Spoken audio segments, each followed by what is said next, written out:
Welcome to the latest episode of Lean In Leander. Continuing in the Vote in Leander series, I had the opportunity to sit down recently with Kathryn Pantalion-Parker, who is the current council member for Place 1 and will be running for a re-election this May. It was a really nice conversation, and we touched on a few personal issues that Kathryn was kind enough to share with me, and I thought it was a very nice opportunity to learn a little bit more about her, and I certainly hope that this will help you in your decision making as you weigh the candidates. So I invite you to join me here in my interview with Kathryn Pantalion-Parker. I have the pleasure of sitting here with current council member Kathryn Pantalion-Parker, who is running for re-election, and she will be in Place 1, the current sitting council member on Place 1. So she's asking for your vote once again, and she was kind enough to give me a few minutes here today. We're at the Mason House once again, so this may prove to be our location of choice. We'll find out. But Kathryn, thank you so much. I appreciate you taking some time. Thank you for asking. So these typically are very casual, but you are a serving member of council, so we'll touch a little bit on some things there, not deep dives. Okay, we're not here to... You have plenty of opportunities when you meet with the folks in your own campaign stops to have those deep dive conversations. Yes. So that's not what we do. Here on the podcast, we really want to show people the more personal side of who you are. Okay. And I always like to start that with where you're from and how long you've been here in Leander. And I kind of already know the answer, but there's maybe some folks out there who don't. So why don't you tell them a little bit about that? Okay. So I grew up in Nacogdoches, Texas. Nacogdoches is the oldest town in Texas, so it's a very deep heritage that I come with. But I've lived in Leander for 12 years. And I like to tell people I was sentenced to 14 years in California, although it was an amazing 14 years. My husband is from California, born and raised there. And when I met him in Dallas, he proposed. We got married within 6 months, and it was the easiest thing I ever did was to move to California. But we decided it was time to move home to Texas, and he did not argue, so we've been here for 12 years. So now, is he from California? He is born and raised in California, so he's a Californian. but he's a Texan. Oh, okay. Well, when he you get here, became a Texan the day we got here. I've heard that one. He even has the Texas accent that I only get when I'm talking really fast or if I get mad, which is fortunately not very often. But no, he developed a Texas accent, which is kind of funny. Yeah. Yeah. No. So people think I'm the Californian and he's the Texan. Yeah. I am a member of the Daughters of the Republic of Texas. I'm a Texan. No, it's always funny. I mean, because again, Texas, it's so big. Like, I met my wife in Houston, and she's from Ohio. So it's just like there's just a ton of people here from all over. Yes, there's a lot of people from Ohio. Absolutely. Mm-hmm. Actually, in Houston, where we met, she's a Buckeye, so she graduated OSU, or the Ohio State. I shouldn't say OSU because that raises all sorts of ruckus. But in Houston, it's the largest alumni association outside of the state of Ohio. Wow. So, I mean, there's a ton of Buckeyes in Houston. This is always fun. Not room for them in Ohio. They had to come to Texas. I guess so. Or they just wanted to warm up a little bit, I think is what it was. Anyway, that's nice. Now, I know you've been, I think I remember reading something about you've been married like 26 years? 26 years, Okay, yes. So congratulations on that. Thank you. That's very nice. Thank you. And so outside of council, because as I tell people all the time, it's a volunteer position. Yes, it is. Nobody is, a paid political pundit in Leander. But outside of that, I don't think that there's a whole lot of familiarity with what you do for a living. So why don't you tell us a little bit about that? So my husband is retired. So I guess I could say I'm semi-retired. I'm not sure exactly how that works. But I've worked my whole life in sales. Okay. And I really started when I was 15.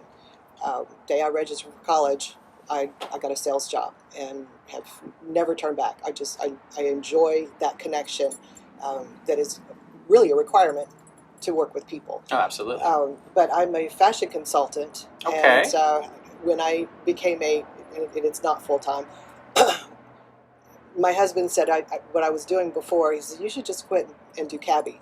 I'm a cabbie fashion stylist because it makes me happy. And I said, you're right, it does make me happy, but I never thought about doing something because it makes me happy. You do that because it's hard work and you get a promotion and you do better and you make more money and that's what it is. Like, wow, I guess we're at a time in our life where I can do what brings me joy. Mm-hmm. So I do that. But I also Sell generators. I sell generators. Really? Yes, yes. So I guess that makes me the most fashionable generator I salesperson in the guess so. country. I would imagine that's probably a claim you can Yes, back up. I would do imagine. get a lot of surprise looks when I knock on people's door, and because it's by appointment, Right. And they thought, you're not what I expected at Right. all. No, But I would be the same way. yeah, they're happily surprised, I think.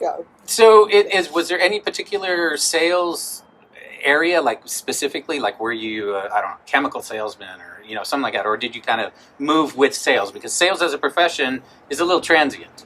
It is, and the old saying is, if you once in sales, always in sales. Mm-hmm. You can sell anything. Yeah. So I am more of a consultative salesperson, and I started out in the bridal industry. When Okay. I say I started out in the bridal industry, that store that when I was 17 and registered for college was a little dress boutique in Nacogdoches called Suzanne's Campus Togs and Boutique. Okay. It was a bridal salon also. Okay. So I sold wedding gowns, and I was there a couple of years, and then I went to another location and worked there for a couple of years, and then had the opportunity to open my own.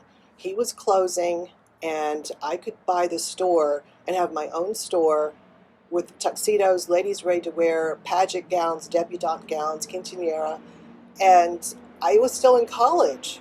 So I just thought, this is an opportunity. It was in Nacogdoches, and I planned to live there the rest of my life at that time. Mm-hmm. So in order to be successful in Nacogdoches, you're either a doctor or attorney, or you own your own business. Well, this is it. So I was 21. I quit college and opened the store, and I got my 4-year education in a store in Nacogdoches in the 80s during a recession. Mm-hmm. And I didn't know there was a recession until years later. I kept hearing about this recession of the 80s. I had no idea. But That's when right. when you're that age, everybody's living in a recession. Right. No, it's So true. it really It's true. didn't mean much to me. But That's- in hindsight, like, okay, now looking back, when I realized that was a recession, it all makes sense. The struggles that people had. Mm-hmm. Yeah. So did you kind of stay during your career kind of in the rag trade, for lack of better terms? So I ended up closing the store, and I was married. Married young, married for 6 years. Okay, the wind is making me cry now. Married for 6 years and divorced, no children, and it was a very easy divorce. It was not. We outgrew each other, and I moved on and moved to Dallas, and I really enjoyed working with brides. I love dressing women because there's a silhouette involved. There's a problem to solve, and I love solving problems. Mm-hmm. So you can't just throw on anything and it look right. There's the lines. Everything has to complement each other. So I knew I really enjoyed it. And one of the people that I made friends with while I was in the bridal industry, when I had my store in Nacogdoches, she says, if you want to keep doing this, you really need to go to work at Neiman Marcus. So that was store 1 downtown, and they didn't have any availability.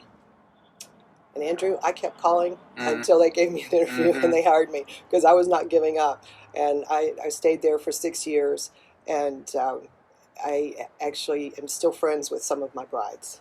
Oh, that's nice. Yes. That's nice. I appreciate you sharing those personal details, because I think it gives context. Yeah. And that's kind of where I like to go. Well, fashion was my first love. That's very So I've done a little interesting. bit of everything since, but it's consultative, because I'm not telling you need to get married. You already know you're getting married. Right. You need a dress. Right. And it's my job to find the best one, the one that's right for you. Yeah. So translate that and fast forward to everything else I've done. It's like, I'm not trying to sell you something you don't need.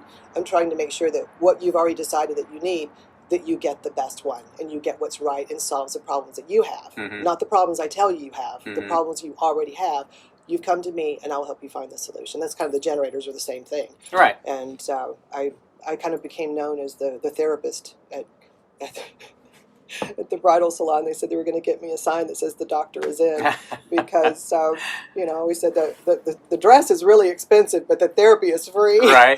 That's funny. That's funny. But that's part of the connection. Sure, you absolutely. get to know people and recognize, okay, there's something going on here. I can't quite figure it out, but I actually helped someone realize that they were not marrying the right person. Okay. But I didn't find out for 2 years, and she came back to me, and I'd said something. I won't go into the story, because I could go on to stories forever, and we'll sit here all afternoon. But she did come back to me, and she said, you were more honest with me than my best friend, my mother, and my sister. And she came back and she says, I'm picking out a wedding gown today, and I'm buying it from you. So that made my day. Nice. I'll never forget that. No, it's really interesting that you would qualify that. I mean, because I'm in sales too, and that's all I've ever done. I've moved around a little bit. Like I said, it's a little transient, just depending on, where the career arc kind of took me. And I've had people even say, wow, it's impressive the way you've pivoted in your career. And I'm like, no, it's not. It's a necessity. It has nothing to do with pivoting. You can call it that. But I needed to do something else, either because I wanted to or because what I was doing wasn't working anymore. Yeah. Because it takes a lot. It does. It takes a lot. It's very draining. You're Absolutely. giving a lot of yourself. Especially if you're consultative in your approach. And it's interesting that you would say that. That's why I'm picking up on it, because first of all, I'm really, really bound by my initial sales training, which was in the hospitality industry. So by the very basis of which I learned, I'm a servant leader. That's just how I am. I've really absorbed all of that. I worked with Marriott, I worked with Sheraton, I worked with IHG. I mean, that kind of background just makes you that type of person. It does. You're not concerned about what you're doing. You want to make sure that everybody is happy. Right. I want the focus on the other person. Absolutely, absolutely. So it is very consultative from that perspective, because you have to go through that process of understanding where the problems lie. There's a lot of questions. Sure, absolutely. And answering and sitting down and I want to know why do you want to get married? Tell me about the, and then again, that's years and years ago, but it just comes back just like that. Sure, whatever it is, why do you want a generator? What problem are we solving? Right. Interesting. Yeah. That's interesting. And again, I appreciate you sharing that, because I do think that gives a little context that people may not otherwise get. So you've served a term on council now, and as we were chatting a little bit before we started filming, the last 3 years is probably in dog years 14, 15, right? At least. It's been crazy. It has been crazy. And yet they really didn't exist either. It's just a figment of our imagination. They've never really happened. Right. It's like a combination of which one is it? Right. Yeah, because I get that. Yeah, I get what you're saying, because you kind of want the year that wasn't. that. You got like, well, what did we do? Well, we don't remember, but we're trying to get back to where we were. There's a record of it somewhere. Yeah, that's funny. That's an interesting take on that. But you've had the opportunity to kind of go through the process now once. You've been through an election cycle. You've already run once, and you won that particular race. And now, coming back around and asking the voters to support you again. And I try to be, I really try to be very, again, I don't want to go into deep detail on topics and on some of the agenda items that are out there. I mean, what would you say was the biggest challenge over the past 3 years? Pandemic aside, just from the business of the city, if you will. What would that be? Well, so I'll share something with you that probably most people don't know, because this was a challenge in itself, simply because right after I was sworn in, my husband had hip replacement surgery. And he's 15 years older than me, even though he's got a head full of hair and nobody realizes how old he is. But he started having some problems after the surgery within 2 weeks. And without going into all those details, we took him back for his follow-up, and he was put in the hospital that night to run some tests. I thought, okay, this is great. He's going to get a good night's sleep. I'm going to get a good night's sleep, because they took care of some of the issues immediately. But when I called to check on him the next morning, and I left him about 9:30 that night. The next morning, about 9:30, I called to check on him, and I couldn't understand what he was saying. And then he finally said, "Hold on," and he followed up with something. Said, "Okay, so you're tired and you're hungry, and okay, well, I'll see you later." And then I get a call from a nurse. Without all the, again, long story, but he had a stroke. Oh, it took him 24 hours to determine that he had a stroke, and with the help of one of my friends who's a doctor, I said, "You've got to get him to run this kind of test." So he was in the hospital for a month. Wow. This is during a time where, there was a lot of drama going on in Leander, and I didn't miss a meeting. I was at that hospital every day, and I was answering his emails and his texts. So it might seem odd to say that, but that was the biggest challenge. Sure. I was ready to hit the ground running and go to work, and then bam, my husband's in the hospital, and I didn't know if I was going to bring him home. Mm-hmm. I didn't know if he was going to live or die. Right. And years ago, he went through stage 4 tongue cancer, and I lost both parents to cancer. And I thought, okay, this is it. This is it. And we have an agreement. You live to be 115. I live to be 100. And you're breaking your agreement, you know. Well, he survived, and then this happened, and I thought, okay. And that was harder than going through the cancer. Right. So that was my biggest challenge, was facing everything coming at me when I'm ready to hit the ground running, and then I get knocked back by that. And you take care of family first. Mm-hmm. But I still took care of my obligations as an elected official. And I don't know how I did it. Mm-hmm. But I know I went walking every day to clear my head before I went to the hospital, and we got it done. So that is really one of the biggest challenges. Now, on top of that, I mean, yes, we had, brought some tough issues before the voters and the city. And I think realizing how much time everything takes, it really takes as much time as you have to put in it. Mm-hmm. But I did, and I'm not sorry.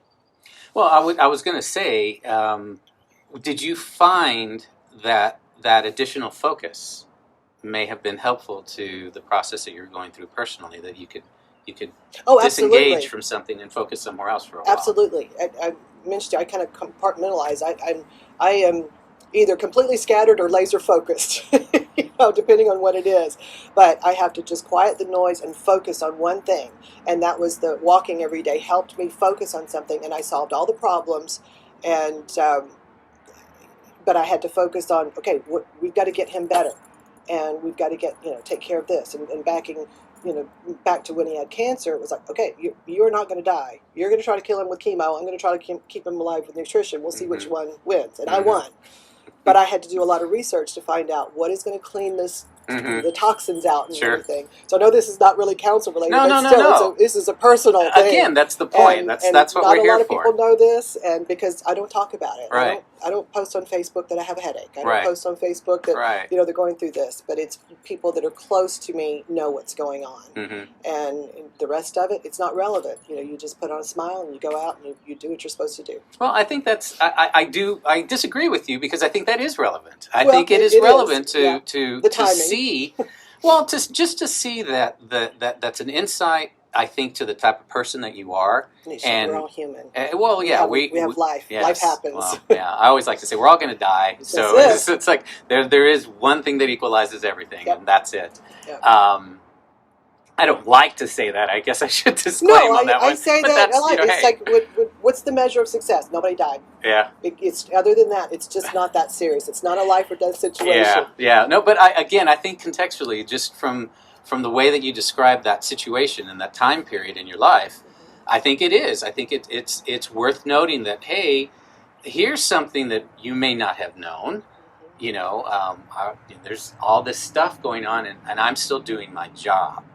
And I think that's worthy of some commendation. I mean, and I personally, I always try to start conversations when I'm addressing council, whatever it might be. I mean, I am involved, so I do stuff like that. I'm not the average bear.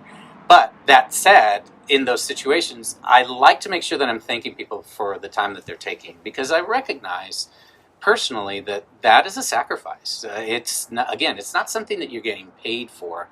And it really is one of the last bastions, in my opinion, of true civic service. Because, again, you're not getting paid. No, and I didn't have time to do this when I was working all the time. Right. It's super difficult. So now it's like I almost put my work life aside, and that's an extra thing that enables me, the part-time and flexibility enables me to serve my community, which I never had the opportunity to do before. I can relate to that better now than I could a couple years ago. And the reason that I say that is that, during the pandemic and stuff like that, I was doing a lot of consultative work. I was doing a lot of sales consultation, and I didn't have what would be the traditional full-time job. I didn't have an office to go to. I was home, and I could work from home, and I could make my own schedule. That changed for me recently, probably within the last 9 months. And while I'm still flexible in my scheduling, I now have an office that I need to go to, every so often. Hopefully They keep it every so often. I'm hoping not to have to go back all the time. That's a different story. But it's hard. Yeah. It's hard because, the focus that I was able to bring to some of the community involvement that I have personally and the conversations that I like to engage in, it was a lot easier when I had that flexibility. So it's definitely something to note. I mean, the position, when you go through this process, you run for an elected office here in Leander, you're giving of a lot of your time, and I mean the election cycle in and of itself is probably a lot of time. But I know because I'm on the economic development committee, and you serve as the council liaison for that committee. Yeah. So in addition to the bi-monthly meetings and the focus that you need to have to be prepared for those meetings, there's other stuff that you do Those too. are monthly. Well, now ours are monthly. The EDC is monthly. What I mean is, like gotcha. the council. Yes, you're on yes. the council. It's twice a month, and you have to spend time doing that stuff. And then there's also the other things that you need to do. And Well, I serve a historic preservation. right, that's what I was going to say. You're on several other things. Because I know you've served before on the charter review committee. That was something Yes. you did in the past. I think you're still a chamber liaison, I'm right? an ambassador. Ambassador. Yes, I've been an ambassador for 8 years, and something else people may not know is I was going to run for council years ago. I don't even remember when it was, and I stopped by to talk to Bridget, and I said, "Okay, I've got my paperwork completed, and I'm going to go turn it in." And why would you want to do that? Well, because it's the next level of service. I mean, I'm ready to serve the community on a deeper level, and she said, "Well, you realize you're going to have to give up being an ambassador, don't you?" No, why would I have to do that? And I love being an ambassador, Right. greeting new people, welcoming them at the lunches, and going to the ribbon cuttings and such. It's just you get the front row view of the new people coming in and why they moved here. So I decided that I'm not ready to give that up. So I didn't run for council, and that was fine. I probably wasn't ready. Mm-hmm. Probably wasn't ready at that time. So it worked out. But after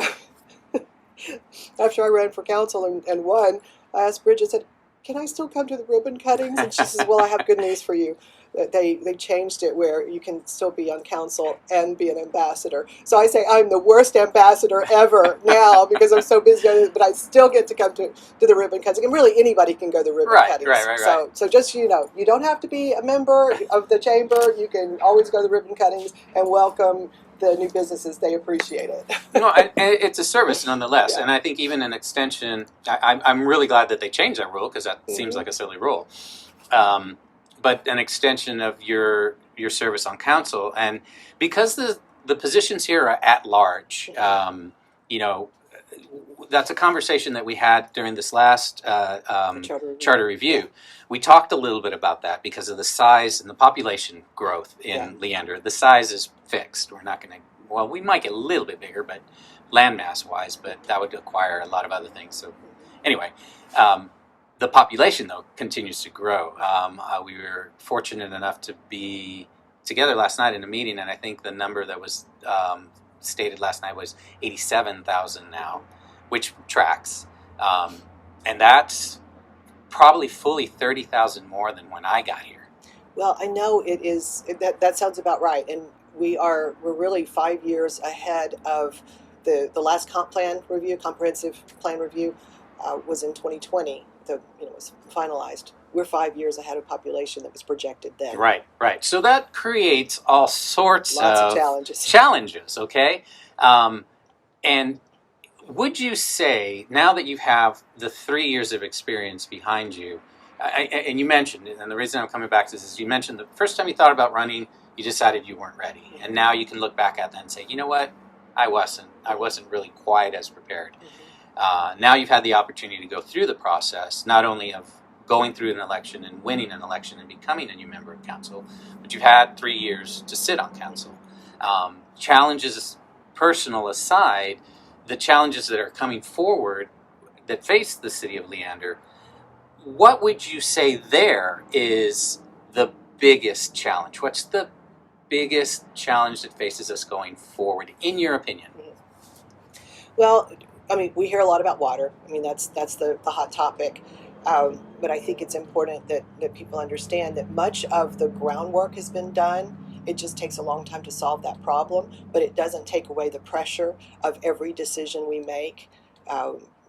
taking into consideration, can we supply water? And for the longest time, we were told yes. And so that's a challenge, but it's not necessarily something that council solves. Mm-hmm. That we're not qualified to solve that problem. We're qualified to take the information and that's presented to us and make rational decisions and vote for, to approve it or not. I mean, we could have just not approved the water improvements or improvements to allow more water.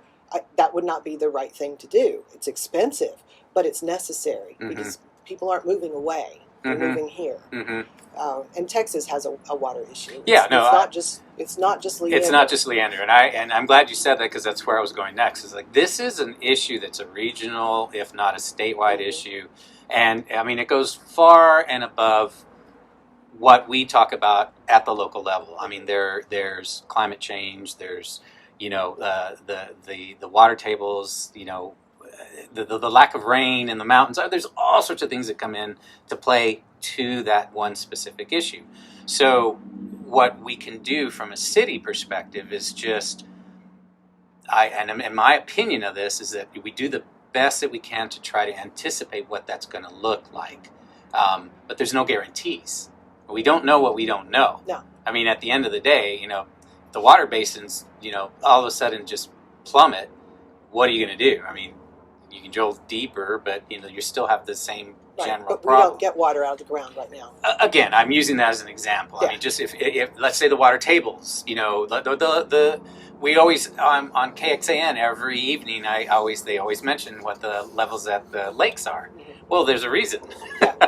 Well, and there's dams that control that too. Right. It's not necessarily the rain, and there's so much that goes into water that.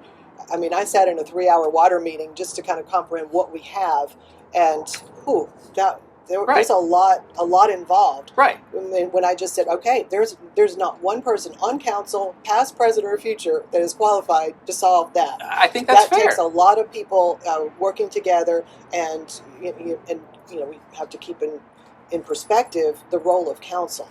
It's not necessarily to solve the problem. It's a process in which a problem can be solved.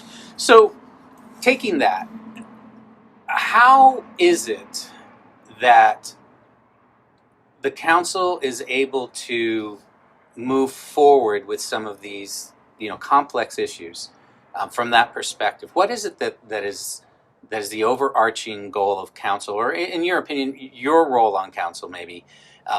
To help build some of those collaborative efforts. How do we go about doing that? What is it that we need to do? I'm not sure I understand the question. Okay, so you said that it takes a lot of people, you have to bring a lot of people together. And again, I don't want to get super, super granular. We're not going to talk about any specific issues. So let's just say in general, there's a problem that needs to be solved. Council is in a position to help enable the pieces of the puzzle to come together. Do you look? It sounds like that's what you're saying, and maybe I'm wrong. Maybe I'm misunderstanding you, but it sounds like that's what you're saying. Council should be in a position to do is to build those collaborative efforts, whether it's within the city staff or maybe outside of the city staff.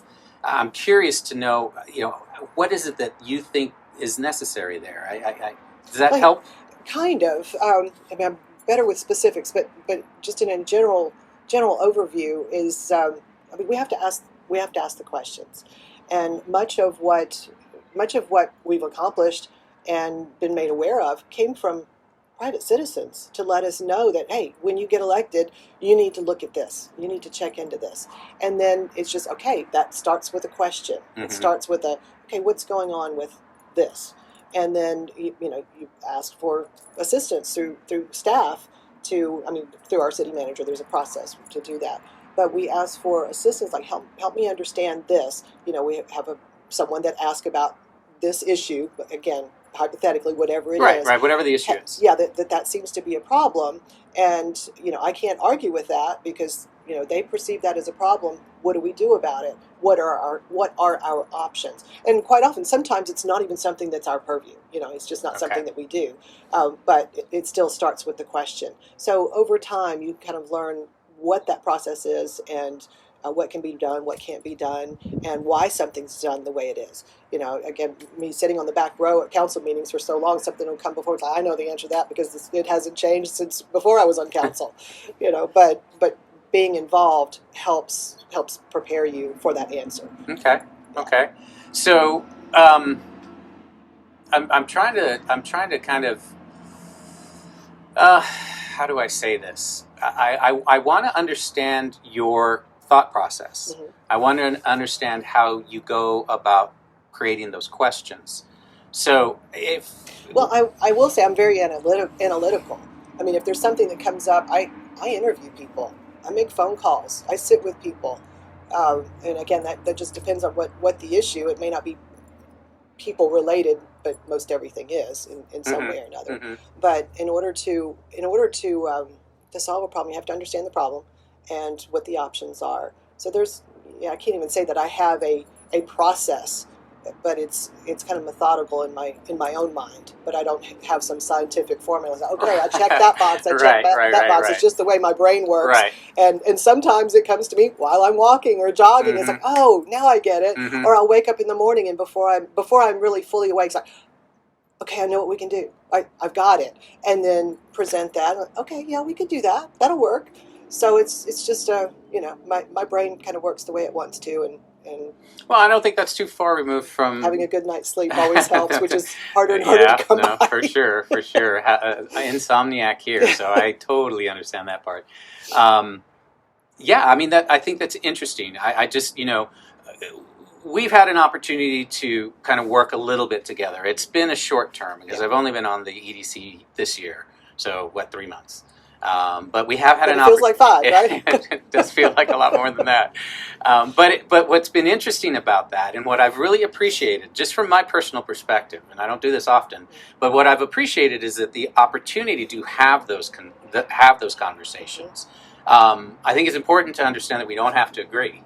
Right, absolutely. I think that's always like healthy. I think absolutely a healthy dose of skepticism and people that can disagree and still respect each other in the process. Absolutely. I think it's necessary. I think that's key. If we all agreed, it'd be pretty boring. Yeah, you're right. Probably dangerous. Yeah, no, you're probably right. You're probably right. I kind of have this weird theory. I think, why is it that people can't see things the way I do? And they probably think the same things. Like, why don't we all see that the same way? And, right. Maybe God has a sense of humor and says, these humans, you put them in control, and they're gonna mess it up. So I better make them where they think differently, because if one jumps off the cliff, everybody else is following, and that's the end of humanity.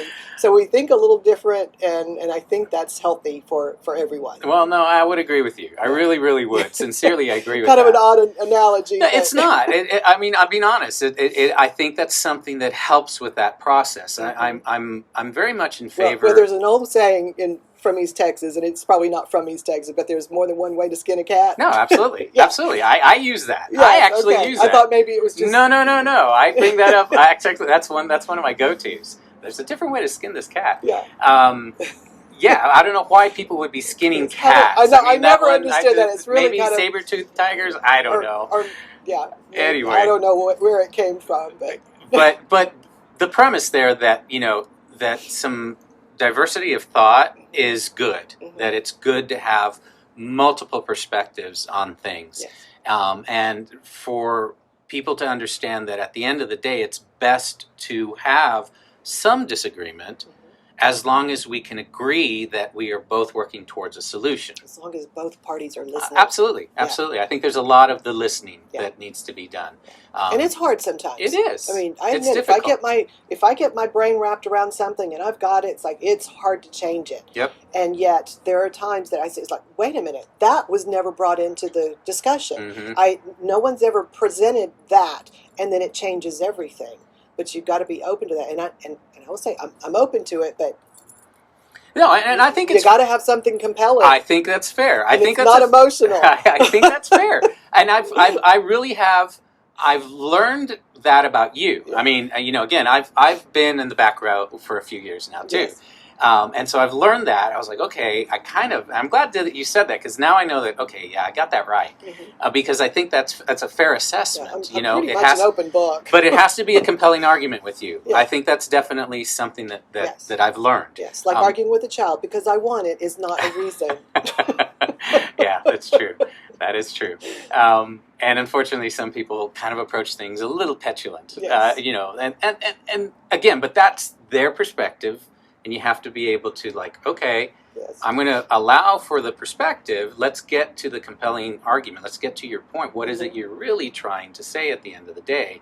And, help us understand why that's your opinion, because at the end of the day, it is a collaborative effort, and it's a combination of opinions that gets to what we hope is a solution, because you don't know what you don't know. That's right. Okay? And things can change. It was really, again, I can't speak to it specifically because it would take too long. But the meeting that we had last night, and with the, it was really good. It was a very good meeting. I walked out of there really like, wow, that was. I think everyone in town needed to hear that. Oh, absolutely! I wish we had. I wish we had been filming that. Yes, yeah, that one would have been a great one. Could you say this to everyone? Because if I say it, I'm going to be the bad person. Absolutely, absolutely. Well, I'm glad you were there to hear it. I was there to hear it, and I heard what it was. We have witnesses. Yes, it was good. And the thing is that it was a very good meeting, and there was a lot of compelling conversation. Yes. And it was productive and positive. And thoughtful. It was not, Absolutely, 100%. Yeah. And I think that there were aspects within the conversation where people had disagreement. Because it was a presentation, there was more of a Q&A kind of approach to that conversation, which was with Mayor, what was his last name? He's the former mayor of. He's the former mayor of. But his name I should know it. Mayor. His name is Mayor. Yeah, his name is Mayor. I can't remember his last name. Starts with an M. Yes, it does. He's the it. former mayor of Frisco. Frisco. Yes. And he was kind enough. Yeah. Oh, you have it in your. Masso. Mayor Masso. Should have been able to remember that. Yes. Okay, Mayor Masso. So we're going to have to invite him back. We have to do a town hall with us. He was a really, really a super genuine person. Yes. I mean, I have to thank Bob Shaver for. I think he deserves a shout out for bringing him. Definitely. To us, so thank you, Bob. Thank you, Bob. Bob is always good for that kind of stuff. Yeah.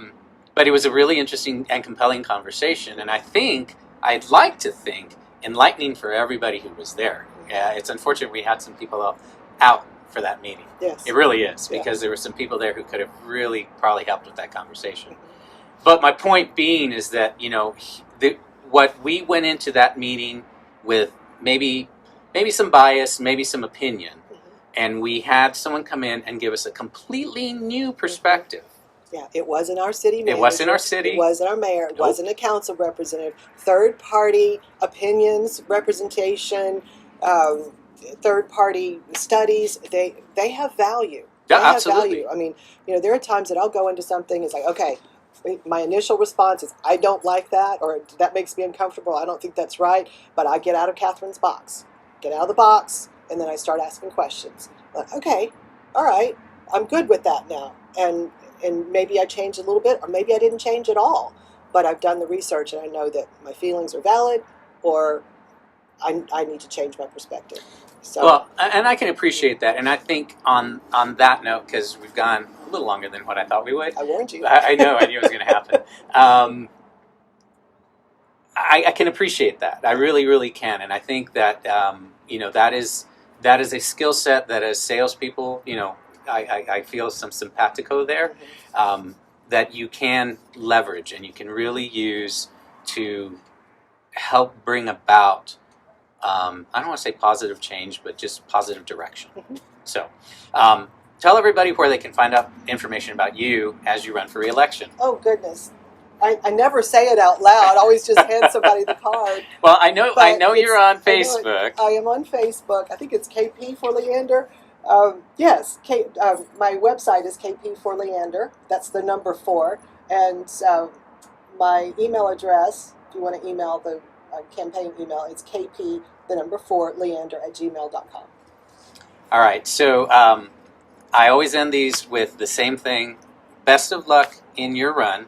And I appreciate the service that you've already given the city. Thank you. All I right. appreciate the time that you take to spread positivity, and again, whether we agree or disagree, you're doing That's not the something point. that's it. You're doing something that is positive for the community, and I appreciate it. Well, thank you. I do appreciate that, and that's kind of the point. Yes. Just give people a different perspective on things. Yes. So thanks for your time. Thank you. All righty. Thank you. Have a joyful day. All right, you do the same. Thank you. Thanks, folks. We'll see you next time.